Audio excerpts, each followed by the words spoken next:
Himalayan बैंकको आकर्षक लाभांश घोषणा, लगानीकर्तालाई 21% बढी बोनस। हिमालयन बैंक लिमिटेडले लाभांश घोषणा गरेको छ। बैंकको सञ्चालक समितिको बैठकले गत आर्थिक वर्ष 77-78 को मुनाफाबाट बैंकका शेयर धनीहरूलाई चुक्ता पुँजीको 21.36% बोनस शेयर र 4.64% नगद गरी कुल 26% लाभांश वितरण गर्ने घोषणा गरेको हो।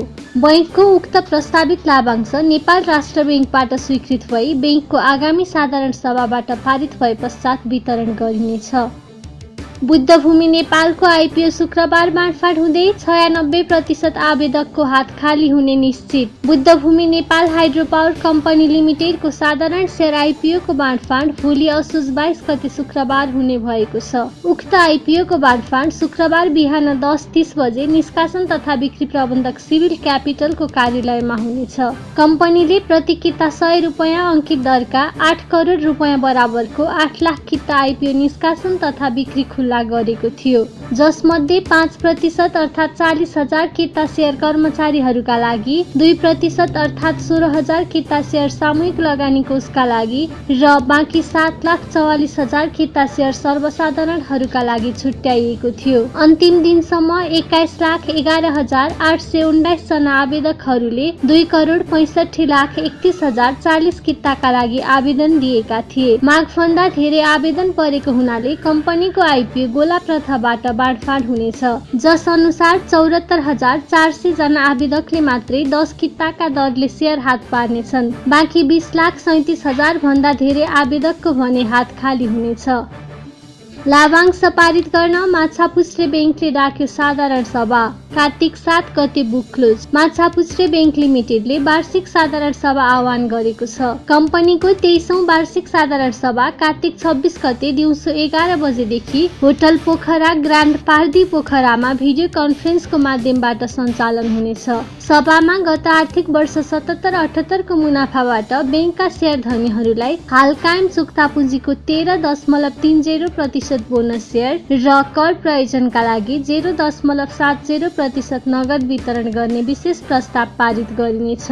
बैंकले साधारण सभा तथा लाभांश वितरण प्रयोजनका लागि कार्तिक 7 गते बुक क्लोज गर्ने निर्णय गरेको छ। त्यसैले कार्तिक 6 गतेसम्म नेपाल स्टक एक्सचेन्ज नेप्सेमा कारोबार भई कायम भएका शेयर धनीहरू मात्र साधारण सभामा भाग लिन र लाभांश प्राप्त गर्न सक्नेछन्।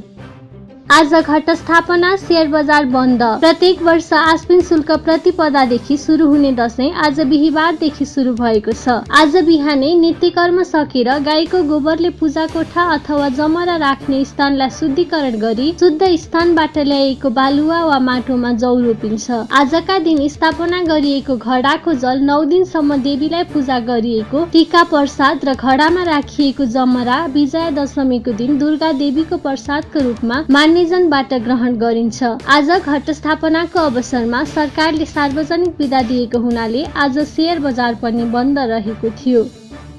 मुक्तिनाथ कृषि कम्पनीले आइपिओ निष्कासन गर्ने बिक्री प्रबन्धक नियुक्त। मुक्तिनाथ कृषि कम्पनीले सर्वसाधारणहरूका लागि साधारण शेयर आइपिओ निष्कासन तथा बिक्री खुल्ला गर्ने भएको छ।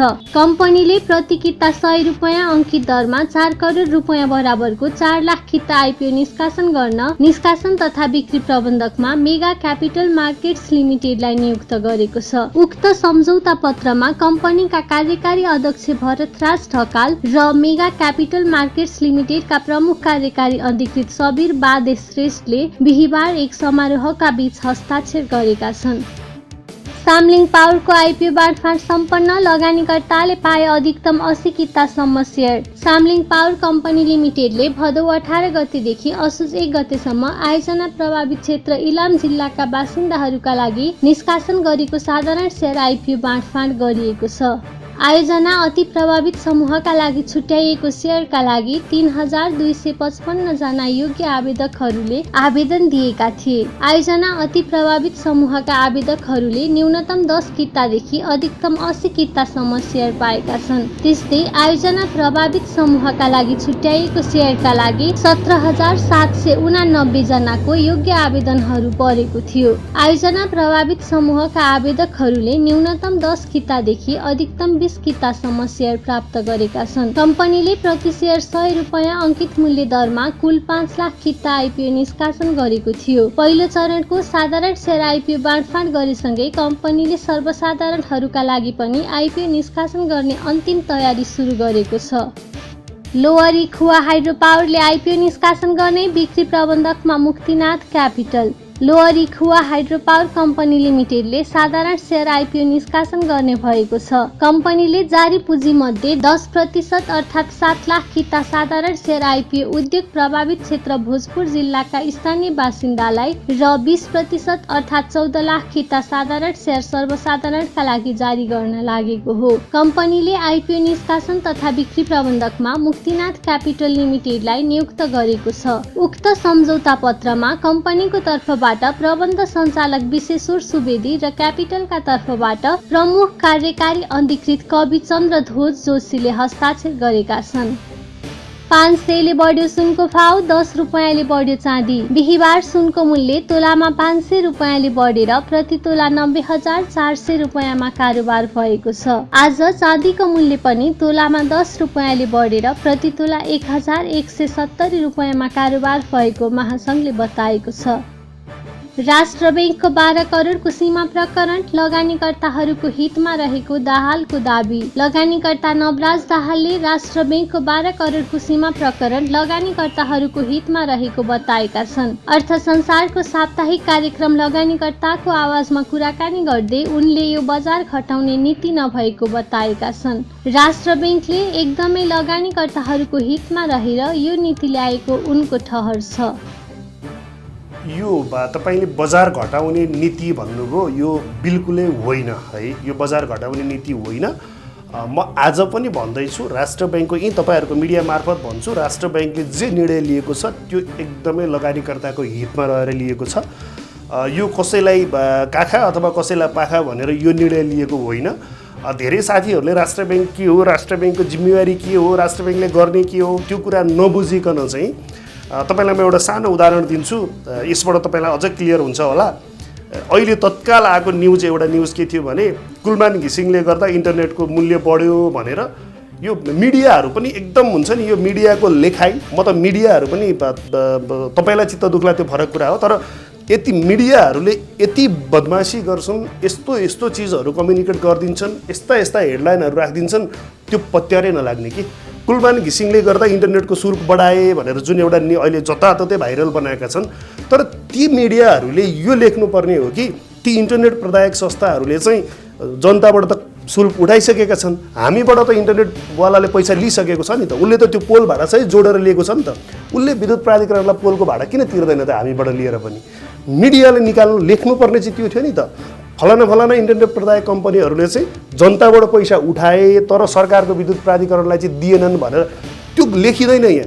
यो अहिलेको 4/12 को सीमा पनि यही नै हो।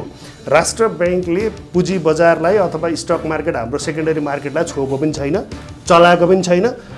राष्ट्र बैंक भनेको त तपाईँ हामीले जति पनि वित्तीय कारोबार गर्छौँ, तपाईँ हामी सबैको रेकर्ड भनेको त राष्ट्र बैंकमै हुन्छ नि त। राष्ट्र बैंकले नभएको चिज के होला र भन्नुहोस् त हाम्रो अवस्थाको बारेमा। उसले हेर्दै गर्दा लगानीकर्ताहरू कति छन्, ऋणी कति छन्, त्यसमध्ये क्याटेगोराइज गर्दाखेरि 12 करोडभन्दा माथि लिने जम्मा 131 जना रहेछ।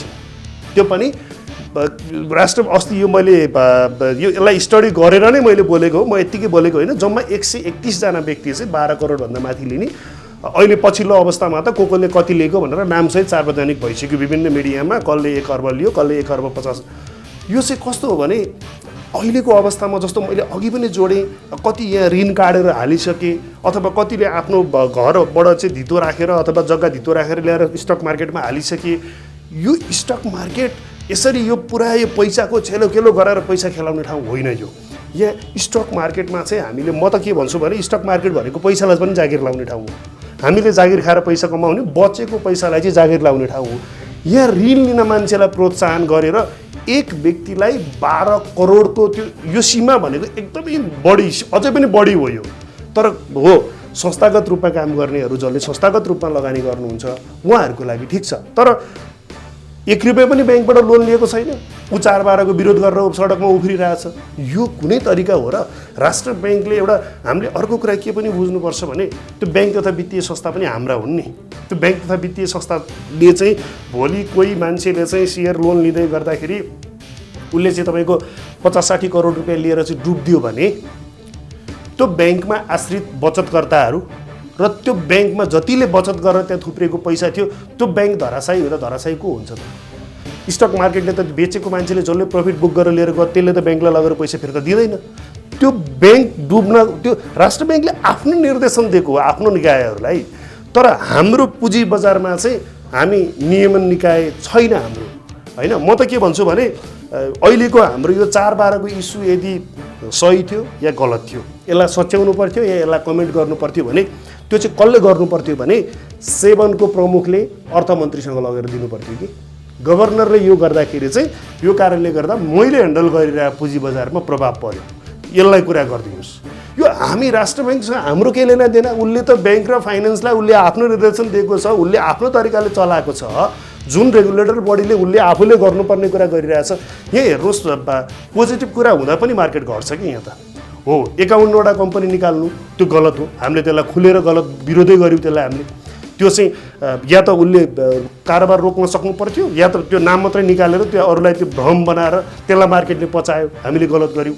त्यसै गरी विभिन्न कुराहरू चरणबद्ध रूपमा आउँदै गर्दा अहिलेको यो 4-12 लाई इस्यु बनाइनु भनेको चाहिँ यो लगानीकर्ताहरूको सेन्टिमेन्ट बटुलेर यो फन्डा चलाउनु भन्दा बाहेक केही पनि होइन।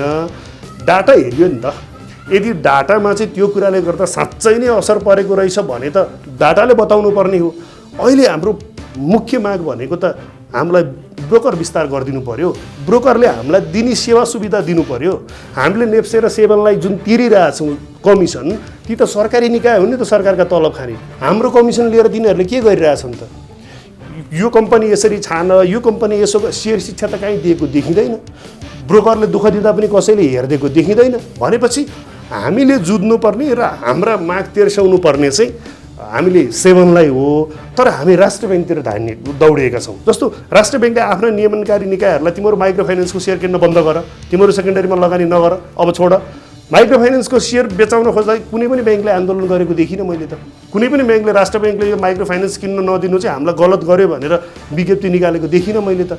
भनेपछि आफ्नो निकाय, तपाईँले एउटा यो मिडिया चलाउँदै हुनुहुन्छ भने यो मिडिया कसरी चलाउने, यसका नीति निर्देशन कसरी गर्ने, त्यो तपाईँको कुरा हो। त्यो तपाईँको कुरामा चाहिँ अर्काले चाहिँ उसले गरेको भएन, उसले यो गर्नु पर्थ्यो, त्यो गर्नु पर्थ्यो भनेर हामी लगानीकर्ताले चाहिँ राज्यको नियमनकारी निकायले निकाल्दै गर्दा मलाई पनि सुरुमा झट्ट लागेको थियो के होला। जब डाटा हेरियो, डाटा हेरिएपछि त डाटाले प्रमाणित गर्यो नि त।